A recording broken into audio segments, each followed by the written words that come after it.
Jueces capítulo 6, vamos a considerar desde el versículo 1 en adelante.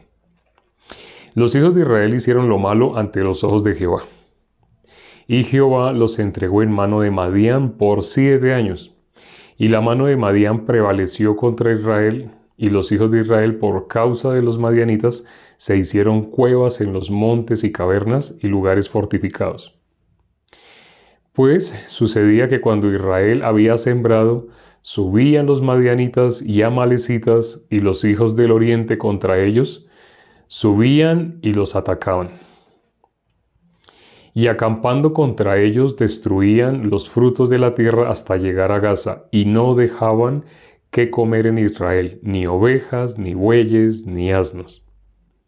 Porque subían ellos y sus ganados, y venían con sus tiendas en grande multitud como langostas. Ellos y sus camellos eran innumerables, así venían a la tierra para devastarla. De este modo empobrecía Israel en gran manera por causa de Madián. Y los hijos de Israel clamaron a Jehová, y cuando los hijos de Israel clamaron a Jehová a causa de los madianitas, Jehová envió a los hijos de Israel un varón profeta, el cual les dijo: Así ha dicho Jehová, Dios de Israel: Yo os hice salir de Egipto y os saqué de la casa de servidumbre. Os libré de mano de los egipcios y de mano de todos los que os afligieron, a los cuales eché de delante de vosotros y os di su tierra. Y os dije: Yo soy Jehová vuestro Dios, no temáis a los dioses de los amorreos en cuya tierra habitáis, pero no habéis obedecido a mi voz. Y vino el ángel de Jehová y se sentó debajo de la encina que está en Ofra, la cual era de Joás Abieserita. Y su hijo Gedeón estaba sacudiendo el trigo en el lugar para esconderlo de los madianitas. Y el ángel de Jehová se le apareció y le dijo: Jehová está contigo, varón esforzado y valiente. Y Gedeón le respondió: Señor mío, si Jehová está con vosotros, ¿por qué nos ha sobrevenido todo esto? ¿Y dónde están todas sus maravillas que nuestros padres nos han contado diciendo: ¿No nos sacó Jehová de Egipto? Y ahora Jehová nos ha desamparado y nos ha entregado en mano de los madianitas.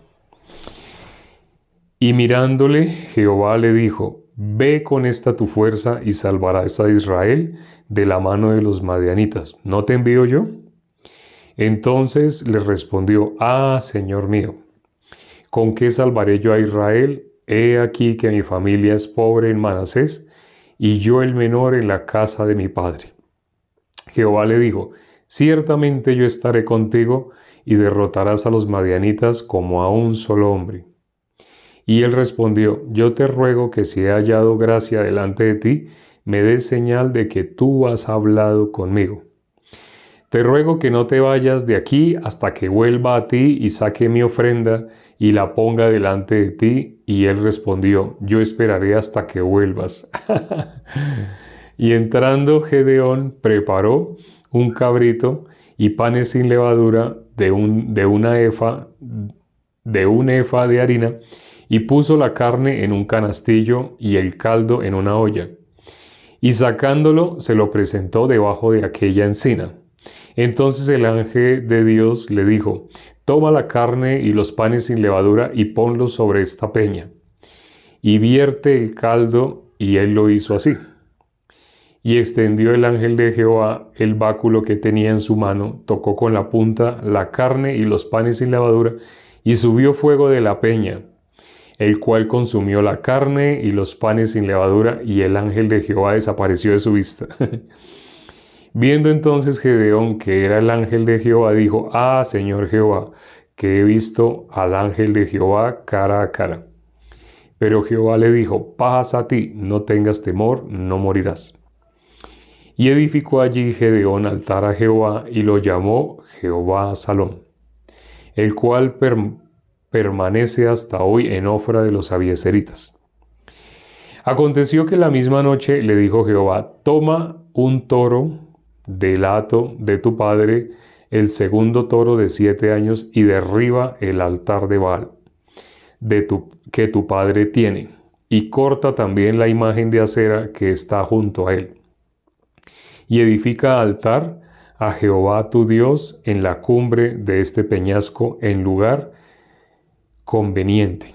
Y tomando el segundo toro, sacrifícalo en holocausto con la madera de la imagen de acera que habrás cortado. Entonces Gedeón tomó 10 hombres de sus siervos e hizo como Jehová le dijo, mas temiendo hacerlo de día por la familia de su padre y por los hombres de la ciudad, lo hizo de noche.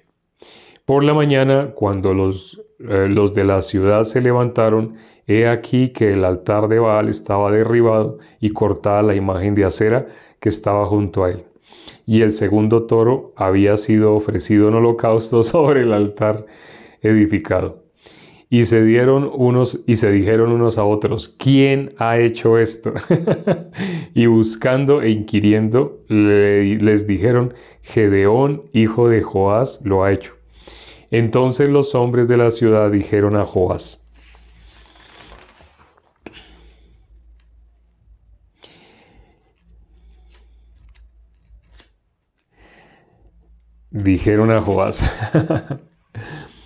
saca a tu hijo para que muera, porque ha derribado el altar de Baal y ha cortado la imagen de acera que estaba junto a él. Y Joás respondió a todos los que estaban junto a él, ¿contenderéis vosotros por Baal? ¿Defenderéis su casa?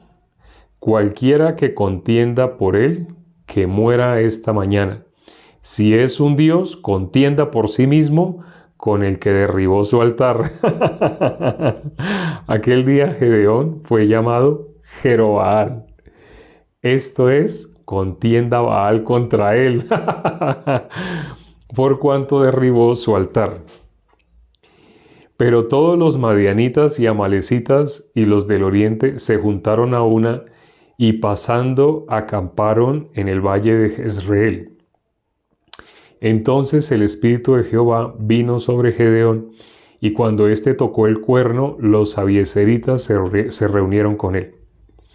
Y envió mensajeros por todo Manasés, y ellos también se juntaron con él. Asimismo envió mensajeros a Aser, a Zabulón, a Neftalí, los cuales salieron a encontrarles. Y Gedeón dijo a Dios, si ha de salvar a Israel por mi mano, como has dicho, he aquí que yo pondré un vellón de lana en la era, y si el rocío estuviera en el vellón, solamente quedando seca toda la otra tierra, entonces entenderé que salvarás a Israel por mi mano, como lo has dicho. Y aconteció así, pues cuando se levantó de mañana, exprimió el vellón y sacó de él el rocío un tazón lleno de agua.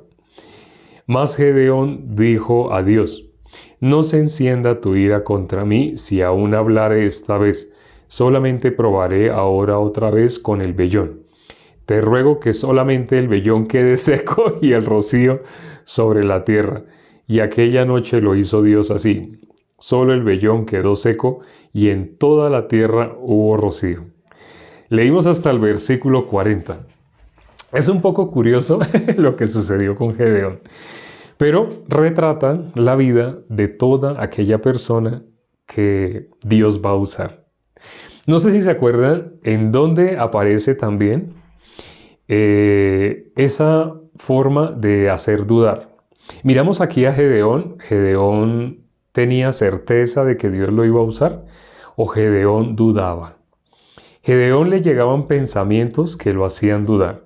¿Alguien se acuerda en qué parte de la Biblia vemos que se esté haciendo dudar sobre Dios? ¿Que se esté haciendo dudar sobre Dios está contigo? ¿De verdad? ¿Dios está contigo? ¿Dios te ayuda de verdad? ¿De verdad? ¿Y sí saben en qué parte de la Biblia o qué parte de la Biblia se acuerdan cuando ven esto que sucedió con Gedeón? Génesis, Moisés, Job, Génesis con Moisés, ¿No se acuerdan que con Jesús también Satanás quería hacer lo mismo?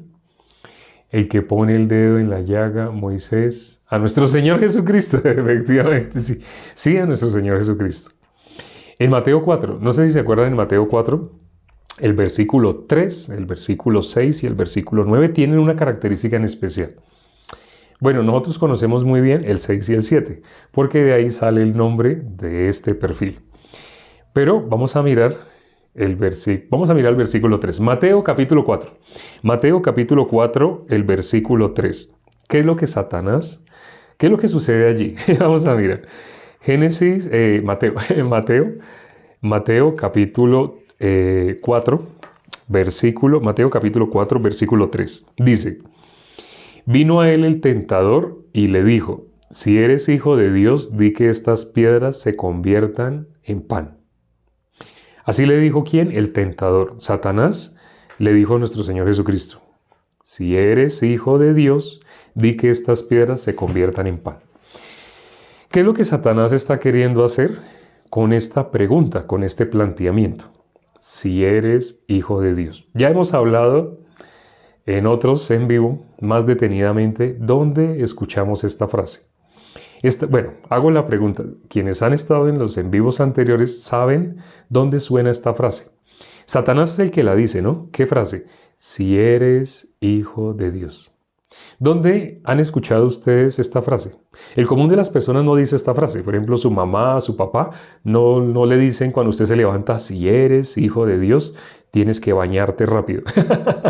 Así no dice el papá a la mamá de uno. Pero ¿dónde escuchan ustedes esa frase que dijo Satanás? Si eres hijo de Dios.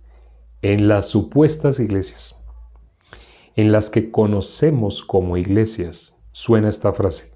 Si eres hijo de Dios. Ahora, obviamente, Satanás no es evidente. Satanás se disfraza de ángel de luz. Satanás no va a aparecer así con una mirada turbia, con cachos, con cola, con los dientes como si fueran colmillos, con un 666 tatuado en la frente. No, Satanás no se presenta así, porque la Biblia dice que él engaña. Para engañar, ¿de qué tiene que disfrazarse? De algo que parece que viene de parte de Dios. Acuérdense, Satanás, el origen que era, un ángel, ¿no? Un ángel muy hermoso, fuerte, así, un ángel. Pero Satanás, ¿cómo dice en las que conocemos como iglesias? ¿De qué manera? ¿De qué manera lo dice en esas que conocemos como iglesias? Mientras el predicador está orando o está hablando con su congregación, ¿cómo dice el predicador? Ahí donde tú estás, tú sientes la presencia de Dios.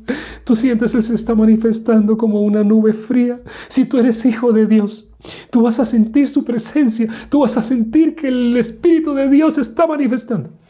Así va a hablar. ¿No va a hablar así? Sí va a hablar así. ¿No han oído esa expresión? Si tú eres hijo de Dios, ahí donde estás vas a levantar tus brazos. Si tú eres hijo de Dios. Si tú eres hijo de Dios, vas a levantar tus manos, vas a tomar tu mejor ofrenda. Debes sentir la presencia de Él se está manifestando por una nube fría, una nube... Obviamente no te lo dicen así. Tiene que estar sonando el piano, la batería, la guitarra, después de haber cantado una canción que dice, Señor, te amo, Señor. Bueno, no recuerdo bien esas canciones, pero hay muchas canciones que mueven así emociones.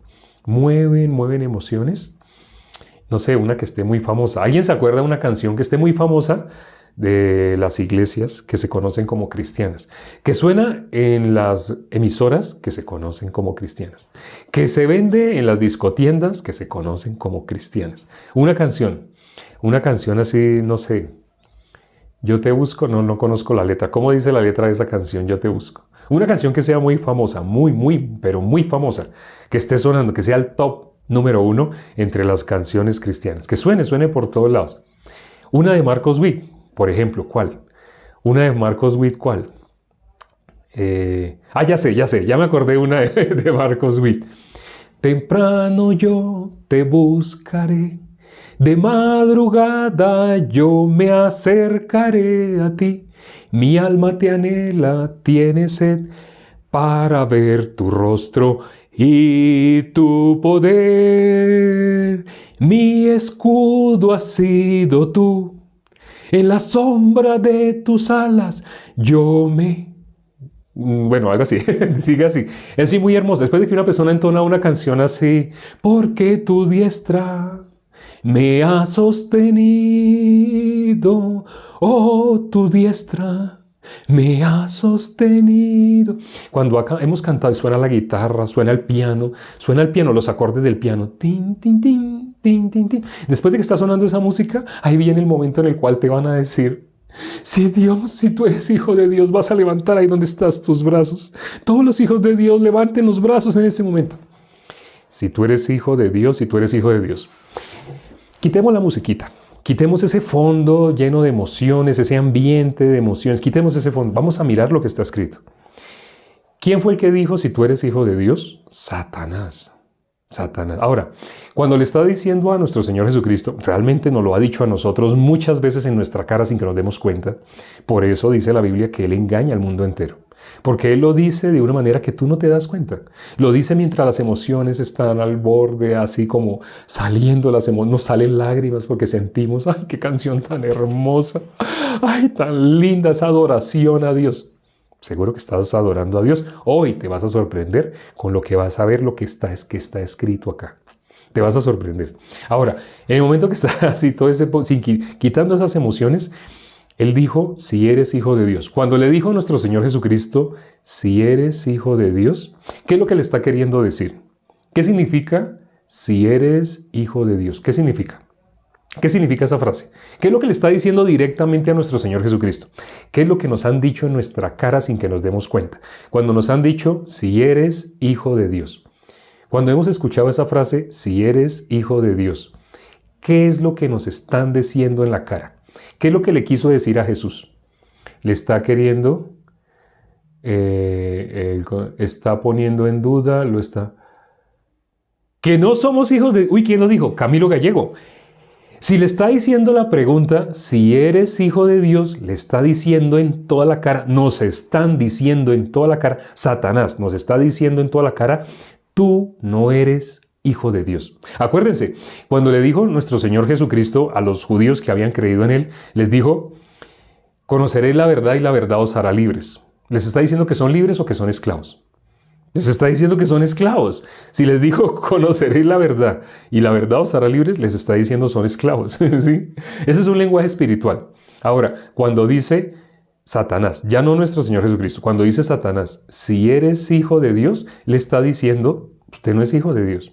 Así está diciendo, usted no es hijo de Dios, usted no es hijo de Dios. Ahora, el día de hoy, disculpen las personas que entran por primera vez, pero el día de hoy estamos compartiendo específicamente para el justo, el que ya es hijo de Dios. Entonces, al justo, al que ya es hijo de Dios, ¿cuándo va a escuchar esta voz? Si eres hijo de Dios. ¿En qué momento Satanás está queriendo hacer dudar? Ahora, esta pregunta, ¿cómo se la dice al justo? ¿Le está haciendo dudar? Efectivamente, también escribieron, le está haciendo dudar. ¿En qué momento Satanás hace que un hijo de Dios dude de que es hijo de Dios? ¿En qué momento hace eso? ¿O cómo lo hace? En las situaciones, en los problemas, Satanás le dice, pero vea, usted ahorita usted estaba esperando que le fuera así, así, así, en ese negocio que está haciendo.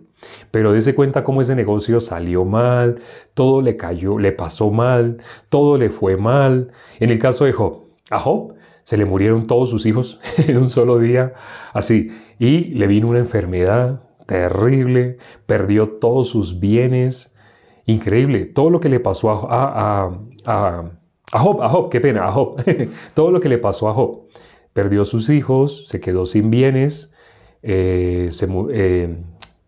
perdió todo lo que tenía, perdió incluso a su esposa, poco después. Faltaba poco para que también hasta su esposa se fuera y lo dejara. Sin hijos, sin bienes, sin salud. Así le pasó a Job. Y cuando a Job le pasó de esta manera, Dios no lo estaba permitiendo. Dios estaba ahí, ¿no? Dios le estaba diciendo a Satanás, hágalo. Sí, hágalo, haga eso, hágalo. Y usted se va a dar cuenta que realmente sí, es varón perfecto. Satanás hace eso. Satanás siembra duda.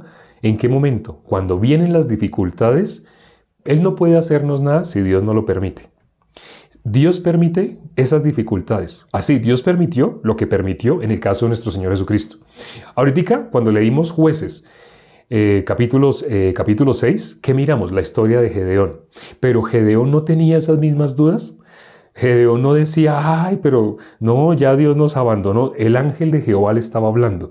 ¿Y qué decía en ese momento?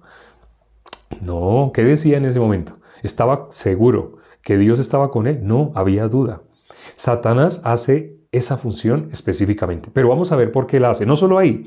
Miremos ahora el versículo 6. ¿Qué dice el versículo 6? El versículo 6 de Mateo 4. Dice, y le dijo, si eres hijo de Dios, échate abajo, porque escrito está. Ahora, Satanás la segunda vez fue más fuerte. La primera vez le dijo directamente si eres hijo de Dios y que haga algo, que convierta esas piedras en pan. Si Jesús hubiera convertido esas piedras en pan, ¿qué hubiera pasado? ¿Qué hubiera pasado con nosotros si Jesús hubiera convertido esas piedras en pan? Ahora, Jesús podía decirle a esas piedras, conviértase en pan, pero Jesús, ¿por qué no lo hizo? ¿Sí? Si Jesús hubiera convertido esas piedras en pan, en ese momento Satanás diría, si tú eres hijo de Dios, mire lo que dice la Biblia. En la Biblia dice que a la pregunta si tú eres hijo de Dios, se somete una prueba. Usted no tiene por qué tener dificultades en su vida, no tiene por qué haber situaciones en su vida. No tiene por qué haber nada. Si usted es hijo de Dios, diga, situación, soluciónese, ya, la situación se va a ir. Los problemas van a huir, van a salir corriendo. Y si no salen corriendo, mire que Jesús convirtió las piedras en pan.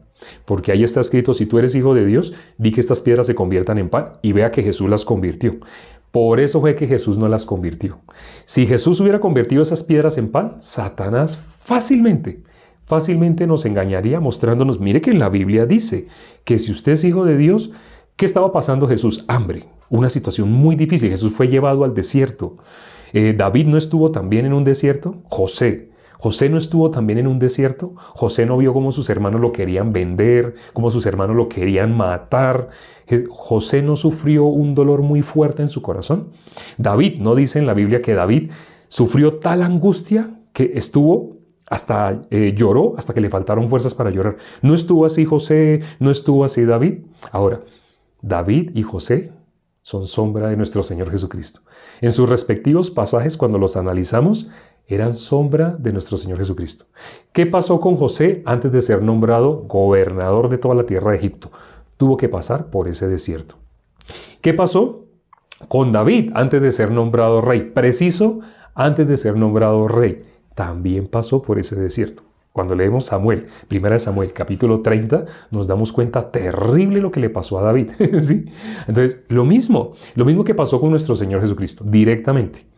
Con los que fueron sombra de nuestro Señor Jesucristo y con el que es nuestro Señor Jesucristo. Pasó exactamente lo mismo. Satanás quiere efectivamente sembrar duda. Primero, haciéndonos pensar que por las dificultades. Ahora, en el versículo 6, aún usando la misma palabra. Hemos hablado estos días sobre 1 de Juan, capítulo 1, versículo 8. Satanás quiere que las personas duden incluso de la salvación y usa versículos de la Biblia para tratar de que no vean los versículos de la gracia. Los versículos de la gracia dicen, Jesús ya quitó el pecado del mundo. Jesús murió por nuestros pecados. 1 Pedro, capítulo 4, versículo 1, que dice, Jesús terminó con el pecado. Y cuando miramos el Antiguo Testamento encontramos un montón de versículos que dicen lo mismo, que Dios iba a quitar el pecado de la tierra en un día, y lo hizo a través de nuestro Señor Jesucristo. Que en Isaías 53, versículo 6, que Jehová cargó sobre nuestro Señor Jesucristo el pecado de todos nosotros. Hay muchos versículos de la gracia, pero las personas no conocen esos versículos, no los saben ni les interesa sabérselos porque únicamente se concentran en Juan. Ay, es que 1 de Juan 1:8 dice, si decimos que no tenemos pecado. No conocen el contexto, no se dan cuenta lo que dice el versículo anterior y fácilmente abrazan los versículos, el versículo. Que parece que estuviera negando la gracia, pero no es así. Ese no es el corazón de Dios. Satanás lo hizo 2 veces así, pero vamos a mirar, lo que es sorprendente es lo que hizo Satanás en el tercer versículo que vamos a leer. Leímos el versículo 3. 3 y 3, 6. Sí, leímos el versículo 6. Ahora vamos a leer el versículo 9. Miren lo que hizo Satanás en el versículo 9. Cambió la estrategia. Ya no dice lo mismo si eres hijo de Dios, si eres hijo de Dios. Vamos a leer el versículo 9. Dice... Versículo 9. Y le dijo, todo esto te daré si postrado me adorares. Así le dijo Satanás, ¿no? Todo esto te daré si postrado me adorares. Miremos el versículo anterior. Otra vez le llevó el diablo a un monte muy alto y le mostró todos los reinos del mundo y la gloria de ellos. Y le dijo, todo esto te daré si postrado me adorares. Satanás, ¿qué es lo que realmente quiere? En el versículo 9 dice, ¿qué es lo que quiere? ¿Para qué le dijo si eres hijo de Dios? ¿Para qué le dijo si eres hijo de Dios? ¿Para qué quiere hacer que la persona dude de Dios? Porque está en una situación terrible, dura, atravesando una enfermedad. Entonces, mientras la persona está así, es como cuando fue llevado al desierto. ¿Qué es lo que Satanás quiere? Que las personas que sí son hijos de Dios. Por eso les dije, el día de hoy, qué pena, aunque más de la mitad de los que están el día de hoy son nuevos, pero qué pena, estoy hablando para los que ya son hijos de Dios. Entonces, Satanás quiere, en el versículo 3, que los hijos de Dios duden porque hay dificultades. Luego quiere que duden aún conociendo, aún con la palabra. Usa la misma palabra para hacer dudar. Y ¿qué es lo que quiere realmente? ¿Por qué quiere hacer que las personas desconfíen de que Dios está con ellos? Por lo que está en el versículo 9. Satanás lo que quiere realmente es que le sirvamos a Él. Mire cómo lo dice. Bueno, ahí aparentemente parece que no le quisiera que le sirvieran, sino que le adoraran. Dice el versículo 9. Todo esto te daré si postrado me adorares. ¿Qué es adorar a Satanás? ¿Qué sería adorar a Satanás? No crean que es vestirse de negro, sino no es eso. Miren qué es adorar a Satanás. En el versículo 10 dice claramente, dice el versículo 10, entonces Jesús le dijo, vete Satanás, porque escrito está, al Señor tu Dios adorarás y a Él solo servirás. Adorar a Satanás es servirle. Cuando una persona camina por su propio deseo, camina por su propio punto de vista, realmente está adorando a Satanás. La persona piensa, ahorita voy a hacer esto y voy a hacer este proyecto y voy a hacer esto porque yo no sé, cuando me envejezca, pues tengo que preparar. La persona está preparando por sí misma. ¿Realmente hay Dios en su camino? Cuando una persona está desesperada, normalmente me escriben personas que están muy desesperadas, no siempre, ¿no? Me escriben hermanos también, pero hay personas que me escriben muy desesperadas y me dicen, no, tengo esta situación, tengo aquello, ¿Sabe qué no se escucha en esas palabras? No se escucha nada de esperanza en Dios. Cuando alguien está así, no habla nada de Dios. Satanás hace muy bien su trabajo. Por eso en la Biblia dice que Él es engañador. Engañador significa, Él engaña. Pero lo bueno es que Dios nos dejó la Biblia. A través de la Biblia podemos ver cómo es que Él trabaja, cómo es que Él nos habla. ¿De qué manera nos habla? Para hacernos pensar, yo no sé qué tengo que hacer en este momento. Porque sí, yo sé, tú me has explicado el Evangelio, pero sí, Satanás quiere que no haya palabra. Lo que Él quiere es que le sirvamos. Servirle a Satanás, ¿realmente qué es? Servirnos a nosotros mismos. Cuando nosotros, por ejemplo, la mujer que tenía 12 años padeció de flujo de sangre. Esa mujer no quería solucionar el problema. Ella quería solucionar el problema, pero ¿cómo lo quería solucionar? Por ella misma. Dice la palabra que había malgastado todo lo que tenía y nada le había aprovechado. Antes le iba peor. Satanás quiere eso. Quiere que nosotros estemos buscando lo que nosotros queremos, nuestro deseo. En ese momento pensamos en Dios, no. Dice que cuando ella todo lo había malgastado, cuando llegó al límite, cuando ella ya no tenía ninguna posibilidad, en ese momento realmente que recibió misericordia. En el momento que no tenía ninguna posibilidad, pudo mirar a Dios. Mirad a mí todos los términos de la tierra y sed salvos, dice la palabra. Mirad a mí. ¿Qué es mirar a nuestro Señor Jesucristo? Es mirar a la cruz. Vamos a leer un versículo más ya para terminar, porque hoy vamos a escuchar testimonio. Vamos a leer Juan capítulo 3, versículo 14. Juan 3, 14. Bueno, todos conocemos Juan 3, 16. Pero ¿qué dice Juan 3, 14? Muy pocas personas conocen. Vamos a leer Juan capítulo 3, versículo 14. Dice el versículo 14. Y como Moisés levantó la serpiente en el desierto, así es necesario que el Hijo del Hombre sea levantado. ¿Para qué? Para que todo aquel que en él cree no se pierda, mas tenga vida eterna. Creer en Jesús no es apretar los ojos, apretar los puños mientras suena una música bonita y decir yo creo en ti, Jesús. Eso no es creer en Jesús. Creer en Jesús es en lo que significa su nombre. Jesús, nosotros pronunciamos Jesús en español. En Estados Unidos pronuncian de una manera diferente. Ahí no dicen Jesús, ¿sí sabían? Allá dicen Jes y Jesus. En hebreo, en griego, ¿cómo se dice en Israel? Se dice Joshua, Yeshua. Hay personas que cuando les digo el que cree en el nombre del Hijo de Dios no será condenado. Ese es el versículo 18. También Juan 3, pero versículo 18. Cuando les nombro ese versículo, algunas personas dicen, es que creer en el nombre de Jesús es, el verdadero nombre de Jesús es Joshua. Empiezan a hablarme así. Teológicamente me empiezan a hablar. No, es lo que significa el nombre. El nombre de Jesús, para quienes no sepan, esto que les voy a decir es el secreto para que puedan ser salvos. El que cree en el nombre del Hijo de Dios no es condenado.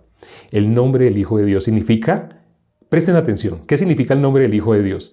Salvador de los pecados. En teología te van a enseñar la mitad. En teología no te van a enseñar esto que te estoy diciendo. En teología, en hermenéutica, escatología, te van a enseñar el nombre de Jesús significa Salvador. Hasta ahí.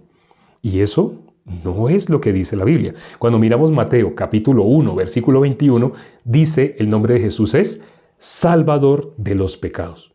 ¿Por qué te enseñan solo la mitad? Porque cuando te preguntamos, ¿tú eres pecador? Tú vas a decir, claro, por supuesto. ¿Quién va a decir que no? Todos somos pecadores. Eso es lo que contestamos en modo natural. Porque ¿qué nos han enseñado? Que el nombre de Jesús es Salvador. Pero tú lees lo que está en Mateo 1:21 y ahí no dice así. Ahí dice, el nombre de Jesús significa Salvador. Mira lo más importante, de los pecados. ¿De qué nos salvó Jesús? De los pecados. Salvador de los pecados. Ese es el nombre de Jesús. Por eso cuando una persona dice que es pecadora, según lo que dice Hebreos capítulo 9, capítulo 10, versículo 29, esa persona está pisoteando la sangre de Cristo. Está diciendo la sangre de Cristo se derramó en vano. ¿A qué vino Él? A morir por nuestros pecados. Se lo sabe de memoria. ¿Pero qué dice? No, pero yo tengo que hacer algo por mis pecados. ¿Sabe qué está diciendo? Está tomando la sangre de Cristo por inmunda. Así la está tomando. Bueno, espero que hoy haya quedado claro y vamos a pasar al momento del testimonio. Sí, vamos a escuchar el testimonio de Jason Castro. Bueno, un privilegio compartir con todos ustedes el testimonio que a mí corresponde. A mí me pasó que había terminado una relación con la mamá de mi hija. Ella ya llevábamos una relación de 5 años aproximadamente juntos. Habíamos intentado tener un hogar, pero no había sido posible porque en ese entonces yo no conocía absolutamente nada de Dios. Estábamos en el mundo. Yo era una persona que salía con muchas mujeres, me gustaba la fiesta, no permanecía en el hogar, sentía que era una carga estar con mi hija, sentía que era una carga responder por todo lo que me demandaba mi casa. Sucede y pasa que un día, cuando voy a la casa donde yo vivía con ella, yo veo que yo fui muy temprano, fui hacia las 5 o 6 de la mañana, y yo vi que ella se estaba cambiando, y eso se me hizo muy extraño porque ella no era de madrugar nunca, y precisamente era un domingo. Entonces yo le dije que para dónde iba, y ella me dijo que iba a ir a la iglesia. A mí me dio risa porque pues en ese entonces nosotros nunca solíamos ir a la iglesia, jamás. Pero una vez ella me lo dice, pues me dejó como extrañado de su actitud, de su comportamiento. Y más sin embargo no le puse mayor atención porque pues estaba muy disgustado con ella porque estábamos separados y no quería saber nada de ella. Siguió pasando el tiempo y yo vi que ella concurría mucho allí. En algún momento yo pensé que ella me quería hacer ver que ella lo estaba haciendo para volver conmigo. Entonces nunca lo vi con buenos ojos. Más sin embargo, un día ella me soltó el mensaje y me compartió, me dijo, ¿por qué no vas conmigo un día? Y conoces qué es lo que hacemos allí. Yo era muy renuente, yo siempre observé con malos ojos las iglesias evangélicas, las iglesias cristianas, y le decía que no, que eso para mí era más un show, que eso era mediático, que lo que querían era convencer a la gente, que lo estaban adoctrinando. Más sin embargo, un día sentí en mi corazón que debía asistir, algo me llamaba a ir. Más sin embargo, pues le acepté la invitación. Esto fue como después de 2, 3 meses de que ella me empezó a preguntar si quería ir. Acepté la invitación finalmente y las primeras veces muy cerrado, yo no quería escuchar nada, yo veía a todo el mundo alrededor en la iglesia, yo decía, ¿qué le pasa a esta gente? ¿Por qué lloran? ¿Por qué gritan? ¿Por qué se arrodillan? Yo no entendía nada, la verdad no sabía qué era lo que estaba pasando en esos sitios. Mas, sin embargo, ya un día pasó algo muy particular, y fue que cuando se estaba acabando la reunión, yo percibí que era totalmente sucio. Sentí como si estuviera incomodado con mi cuerpo. Sentí que algo me estaba haciendo sentir que estaba muy mal conmigo mismo. Es una sensación tan extraña que no la puedo describir con palabras, pero sí sentí que algo se había muerto dentro de mí y que tenía que renunciar a eso. Sentí como era necesario saldar una cuenta pendiente, y empecé a llorar, a llorar, a llorar, y era un sentimiento que no lo voy a explicar porque no tenía por qué, alguna razón en particular por qué llorar. Yo me acuerdo que lloré mucho, lloré no sé si media hora, 40 minutos, pero lloraba sin razón. Al salir de ese lugar, lo único que yo le pude decir a ella, le dije, mira, realmente no sé qué pasó hoy. No te puedo explicar qué fue lo que no te puedo expresar lo que pasó en mi corazón, pero sí te puedo decir que algo a partir de hoy me ha cambiado, me ha transformado. Ella apenas se sonrió y me dijo, lo entenderás más adelante.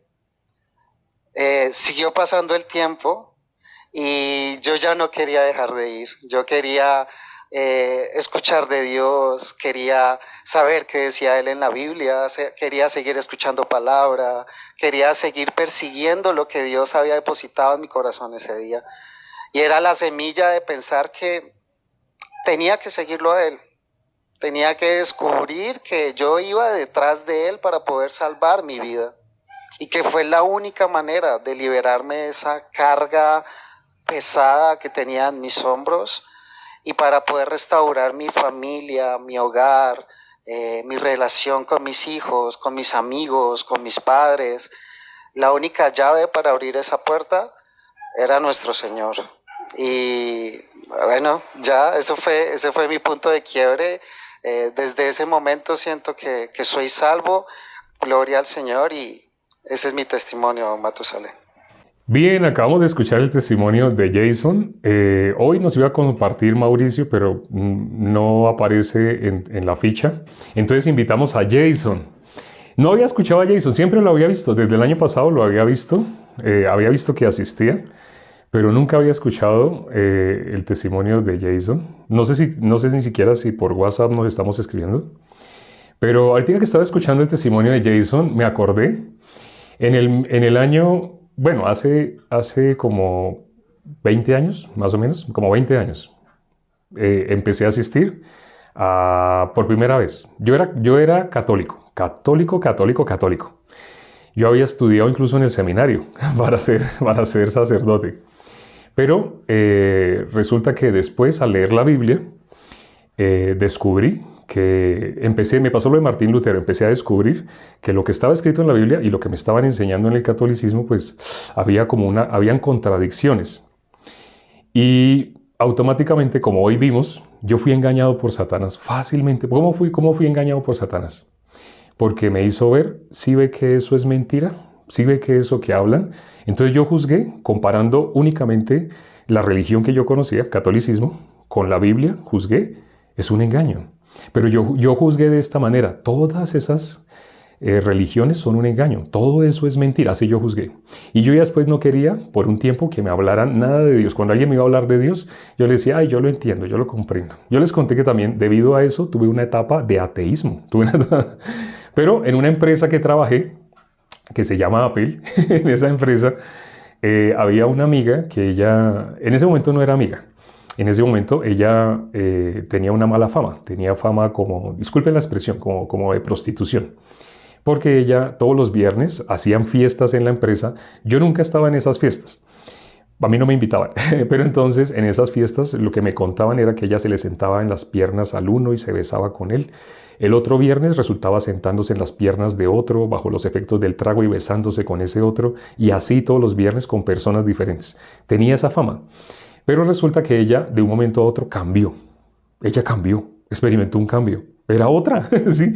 Cuando llegó, ya no que ella fumaba, dejó de fumar. Dejó de fumar. Ella tomaba, dejó de tomar, ¿sí? Entonces ella me invitó. Me dijo que quería que yo fuera a la iglesia de ella, y pues me pareció raro. Ella nunca me hablaba. Ella, es más, como le digo, ella no era amiga mía. Pero de momento cambió tanto que inclusive cambió sus amigos. Y con todos los que hablaba, los de la parranda y todo, dejó de hablar. Y con el que no iba a fiestas, entonces empezó a hablar con él. ¿Sí? Pues yo no iba a fiestas, pero yo me consideraba ateo. En esa época me consideraba, inclusive me burlaba de las personas que me iban a hablar de Dios por la experiencia que tuve al comparar la Biblia con el catolicismo. Fácilmente fui engañado, pero ni siquiera pensaba profundamente. Pero en ese momento, entonces mi amiga me invitó a la iglesia donde a ella la habían invitado. En la iglesia donde ella la habían invitado, ella había ido a un retiro. Y en ese retiro habían orado por ella, y ella experimentó algo que le cambió toda su vida. Ella experimentó frío, experimentó calor, experimentó muchas cosas. Entonces, y hasta ella tembló cuando oraron por ella, impusieron manos, y ella dejó de fumar, dejó de tomar así.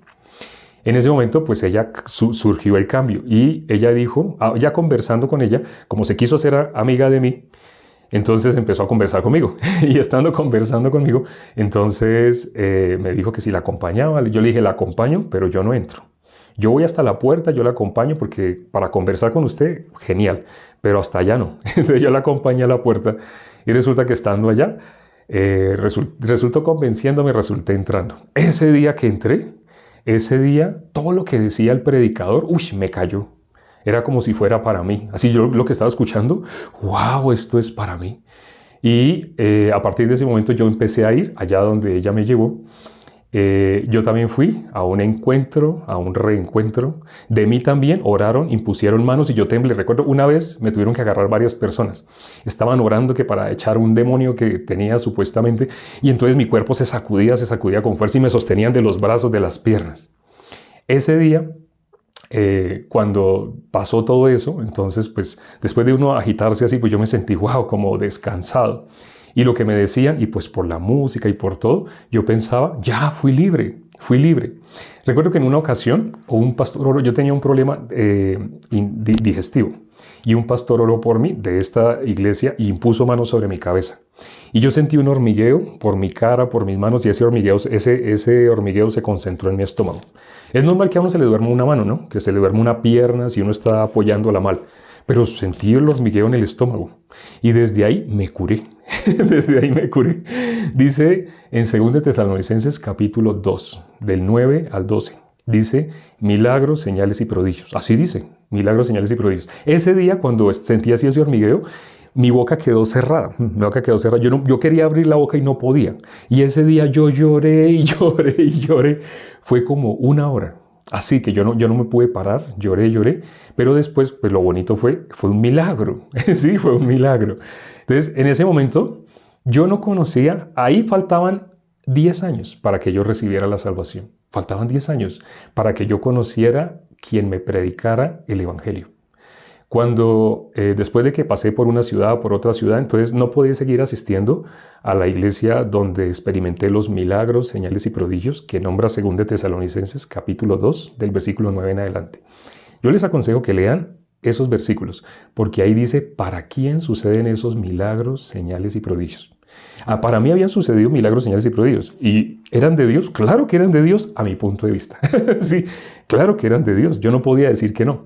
Solo cuando pasaron 10 años y recibí la salvación, cuando recibí en ese momento, me explicaron el evangelio y pude recibir la salvación, entonces yo dije, ¿y qué pasó con eso que yo sentí? ¿Qué pasó con esa hora que yo estuve así arrodillado llorando? ¿Qué pasó cuando yo en esa iglesia es donde yo imponía manos y yo oraba en el nombre de Jesús y la gente se caía? Una de ellas, un familiar muy cercano, creo que ya algunos saben quién, cayó y resultó orando en lenguas. ¿Cómo era orar en lenguas? Se cayó, se desmayó y resultó iriabara, chacarabara. Yo también oraba en lenguas. Todo eso, ¿cuándo sucedió? Ya para terminar, quiero que escuchen esto que les voy a decir. Todo eso sucedió cuando yo no sabía qué era el Evangelio, cuando yo no había recibido la salvación. Todo eso sucedió en ese momento. Yo no era salvo. Yo no era salvo. Era salvo a mi punto de vista. Ya les conté también hace poco mi testimonio de cuando recibí la salvación. Alguien me dijo, pero ¿por qué tú me habías dicho que eras salvo? ¿Por qué? Porque yo creía pues que eso era de Dios. Todas ese tipo de manifestaciones, milagros, prodigios, yo pensaba que todo eso era de Dios. Pero cuando realmente recibí la salvación, entendí por qué en la Biblia dice que Satanás engaña al mundo entero. Hoy precisamente el tema era hablar sobre cómo Satanás nos engaña. Pero no sabía que iban a suceder cosas que pues iban a dejar más en evidencia cómo es que Satanás nos engaña. Aquí les acabo de contar parte de mi testimonio. El tiempo no alcanza para contar más, pero era necesario que quedara claro que ese tipo de manifestaciones con sentimientos, con música, con muchas cosas bonitas, si no se conoce el Evangelio, eso realmente es engaño de Satanás. Parece que es de Dios, es engaño de Satanás. La única forma de que una persona sea salva, conociendo y creyendo en el Evangelio. Pero curiosamente, si le preguntamos a las personas que han experimentado milagros, señales, prodigios, si conocen el Evangelio, conocen la definición del Evangelio, conocen que Evangelio significa buenas nuevas y la definición de Evangelio, el poder de Dios para salvación. Pero le decimos a esa persona, cuénteme cómo hago para ser salvo. No pueden contar cómo hacer para ser salvos. Solamente por experiencias, por sentir frío, sentir calor. Sentir frío, sentir calor, eso se logra con sugestión hipnótica. Por eso en esos lugares se mueve la música. Música que mueve emociones, que lo hace sentir a uno feliz, lo hace sentir a uno cosas maravillosas, lo que hablamos el día de hoy. Miren en especial, ya para finalizar, lo que dice Marcos capítulo 4, versículo 11 y 12. Habla de los que están adentro y los que están afuera. Yo estuve afuera. Antes de ser salvo estaba afuera. Con emociones, con milagros, con muchas cosas que sentí. La amiga que les cuento, que ella me llevó a esa iglesia donde se hace encuentro y reencuentro, ya se imaginarán. Ella me llevó allá. ¿Saben en ese momento esta amiga qué relación tiene con Dios? Ella no quiere saber nada de Dios. Yo he querido predicarle el Evangelio. Tengo el WhatsApp de ella. Las pocas veces que le he escrito, ella me ha dicho, no me vaya a hablar nada de Dios. Ella salió de este lugar tan herida, tan lastimada. En el momento que uno está en esos lugares, uno no lo siente. Pero cuando pasa, en especial, 1 año, 2 años, 3 años, la persona se da cuenta, esto lo que quieren es dinero. Lo que quieren es, al final, ¿qué van a hacer? Pedir dinero. En esos lugares piden dinero. Hay un video que subimos hace poco donde el evangelista Tito cuenta cómo fue su experiencia en un encuentro, en un reencuentro. Miren ese video, lo tenemos en TikTok, dura 10 minutos, pero miren ese video en especial. Se llama así, Encuentro y Reencuentro en Iglesias. Bueno, ustedes verán cómo dice el título. No se pierdan ese video, mírenlo y sobre todo miren este video desde el comienzo y el testimonio del día de hoy. Mírenlo. Mírenlo con lupa, ¿sí? Y busquen dónde se nombra el Evangelio. Búsquenlo, mírenlo y se darán cuenta por qué dice Apocalipsis capítulo 12, versículo 9, lo que dice sobre cómo engaña a Satanás y a quién. Vamos a orar ya para terminar. Padre, gracias por este tiempo que nos permites para considerar tu palabra. Guíanos, Padre, para que Satanás no siga robando las almas de las personas. ¿Cuántas personas, tristemente, han pensado que están con Dios, que caminan con Dios sin conocer el Evangelio? Únicamente porque Satanás nos ha hecho pensar a través de emociones, de sentir muchas cosas bonitas, de sentir una paz que no podemos describir y ese tipo de expresiones que suenan como si fueran de Dios. Pero ¿dónde está el Evangelio? ¿Cuándo una salvación puede ser salvación si no se conoce el Evangelio? La Biblia dice, la única forma de que alguien sea salvo es por creer en el Evangelio. En el testimonio de salvación, inevitablemente lo que escuchamos cuando alguien ha sido salvado, verdaderamente conforme a la palabra, es cómo Dios le salvó de la condenación del pecado. Y cómo cuando escuchó el Evangelio y lo pudo creer porque Dios le abrió el entendimiento, pudo pasar de muerte a vida. Padre, te pedimos que tengas misericordia con todas las personas que se conectaron el día de hoy. Muchas de ellas de pronto, tristemente, todavía están en ese camino de emociones, de sentimientos, que son feos, no, son bonitos, es bonito. Si no fuera bonito, no sería engaño. Para que sea engaño, tiene que verse casi que es original, se ve como original, se ve igualito que original. Pero ¿cómo descubrimos que no es original? ¿Dónde está el Evangelio? ¿Dónde aparece la obra de nuestro Señor Jesucristo para redimirnos, para salvarnos de lo único que nos separaba de Dios, de lo único que nos hacía estar perdidos, de lo único de lo cual podíamos ser salvos, que es del pecado? ¿Dónde aparece eso en el testimonio de salvación si nosotros todavía no hemos creído en el Evangelio?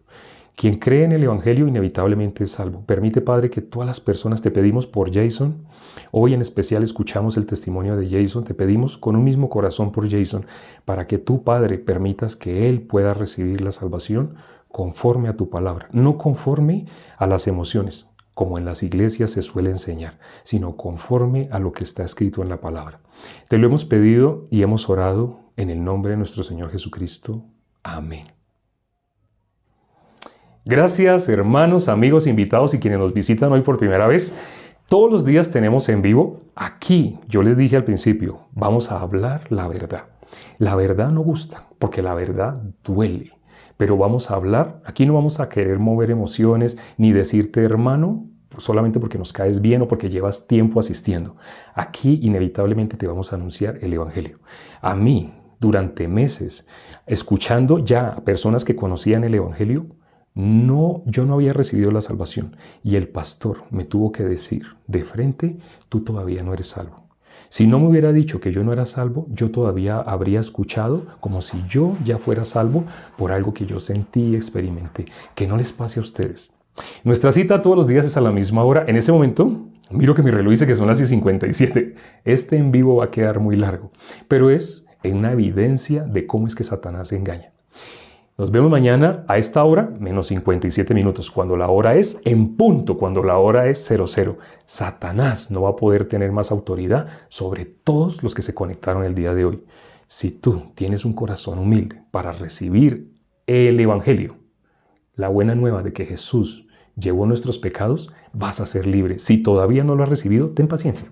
Para eso, la Biblia dice claramente que la fe viene por el oír. El oír por la palabra de Dios. Nos vemos mañana, no se lo pierdan. Chao.